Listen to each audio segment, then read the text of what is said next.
Adriana Alarcon in my home studio. I was born in Guatemala City. All of my family was born in Guatemala City. Yes. My mom, my mom sewed and did crochet. My grandma did all kinds of crafts. My grandma used to make puppets. She used to knit and crochet, and my grandma was a teacher. She used to teach kindergarten, and she used to teach people how to read and write. And she used to use puppets in order to teach. So she used to make lots of puppets. Growing up, my grandma had her own little studio. It was called El Cuartito, and it was a tiny, tiny room. It was filled with mostly found material, cardboard, fabric, thread and yarn, and I used to have a little desk that I was allowed to use, and I used to learn by her side. My great aunt Leela was a seamstress. She used to make wedding dresses. I learned everything from the three of them, my grandma, my mom, and my aunt Leela. I have a job. I work at mentoring artists for women's art, and that job I work part-time, and the rest of the time I split between my art practice and a graphic design practice. It's really a mix of everything. I started incorporating beading with knitting, or beading with embroidery. So a lot of my pieces are a mix of both. Yeah, like I said, I'm around like 4 or 6. It's hard to tell. I think my mom, my grandma, a neighbor, my aunt. I think I learned from whoever was around me, whoever was working near me. I was learning different things from different people. I think I do. I'm queer and I'm disabled, so I participate a lot with disabled community, and I'm a member of AANM. I attend events at Rainbow Resource Center. I'm not really too involved, but I do belong to those communities. A lot of my work is identity based.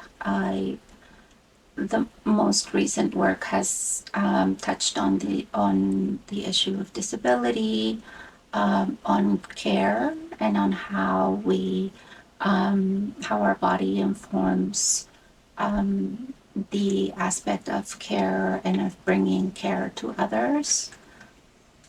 There was a point when I started putting it out into the community, and I created a group called Craft Action TO, and I started activating community to get together and to create a group of people who got together and created work together, and that created some momentum, and we created a lot of really large pieces for the Dyke March at World Pride, and that sort of catapulted my work into, we can do something big, we can do something really powerful with craft.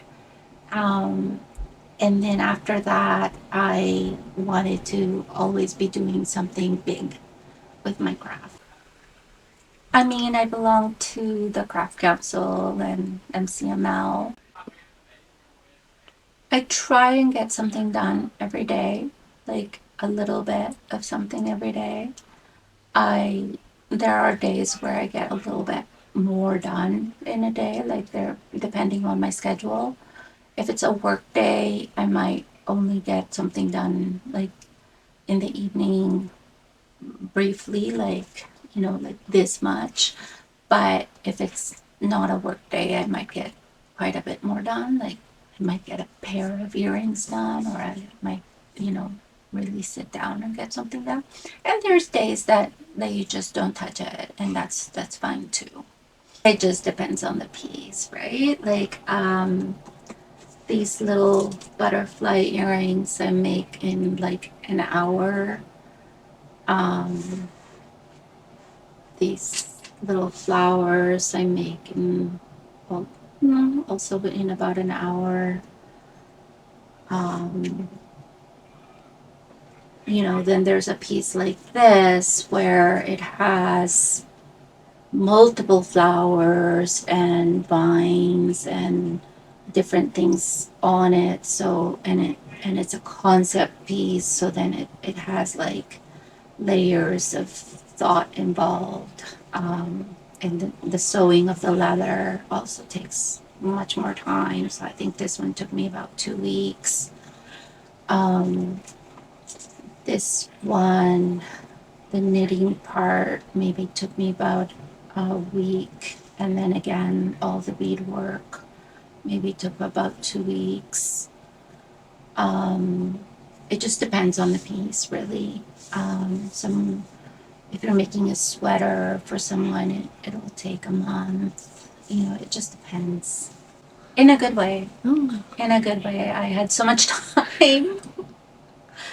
I had so much time, and I wanted to mark the time, right? And um I wanted to commemorate what I was seeing happen. So that was why I made this piece. I saw that everybody was gardening, and I tried gardening, and that didn't work for me. But I made this little garden mask, um, as an homage to all the gardeners. I used to go for lots of walks, and I kept my eye on all the gardens.